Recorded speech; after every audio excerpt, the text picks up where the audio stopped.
দুদকের মামলায় গ্রেপ্তার জনতা ব্যাংকের সাবেক চেয়ারম্যান এবং অর্থনীতিবিদ আবুল বারকাতকে কারাগারে পাঠিয়েছেন আদালত। তার 3 দিনের রিমান্ড আবেদন বিষয়ে আদালত বলেছেন যে রিমান্ড শুনানি সংশ্লিষ্ট কোর্টে পরে হবে। কালার এক্সপার্ট, জর্জ স্যাপ এবং মাইল্ড অন হ্যান্ডস টেকনোলজি সমৃদ্ধ অরিক্স ক্রিস্টাল ওয়াশ আপনার লন্ড্রি এক্সপার্ট।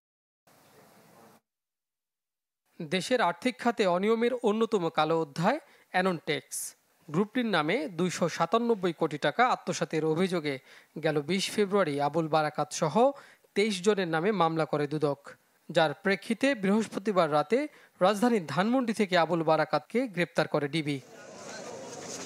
শুক্রবার দুপুরে তাকে আদালতে হাজির করা হয়। এ সময় 3 দিনের রিমান্ড আবেদনের শুনানি পরে হবে বলে জানিয়ে তাকে কারাগারে পাঠানোর আদেশ দেওয়া হয়। যাদের মাধ্যমে হাজার হাজার কোটি টাকা বাংলাদেশ থেকে পাচার করা হয়েছে তার অন্যতম একজন সিফাহ সালার ছিলেন সেই আবুল বারাকাত। আপনারা জানেন আবুল বারাকাত সাহেবের কোনো অর্থনৈতিক ব্যাকগ্রাউন্ড নাই, তিনি কোনো ব্যাংকার না। তাকে একটা প্রাইভেট বিশ্ববিদ্যালয় থেকে এনে তাকে ব্যাংকের চেয়ারম্যান পর্ষদে বসানো হয়। বসানোর দায়িত্ব ছিল তিনি অ্যাজ এ ট্রাস্টিজ হিসেবে সেখানে বসে জনগণের জানমাল রক্ষা করবেন, সম্পদ রক্ষা করবেন রাষ্ট্রের। সেটা তিনি না করে তিনি যেটা করেছেন সেই ব্যাংককে তিনি ডুবিয়েছেন।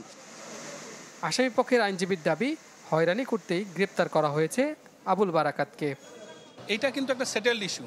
2022 সালে ইতিমধ্যে উনি দুদক থেকে তদন্ত করে ওনাকে অব্যাহতি দেওয়া হয়েছে সেম ইস্যুতে, এবং এই সব কিছু সেম। আপনি তো নতুন করে কোনো মামলা যদি আমার এই ইস্যুতে আনতে চান তাহলে আপনাকে কোনো একটা ডিফারেন্সিয়েট দেখাতে হবে।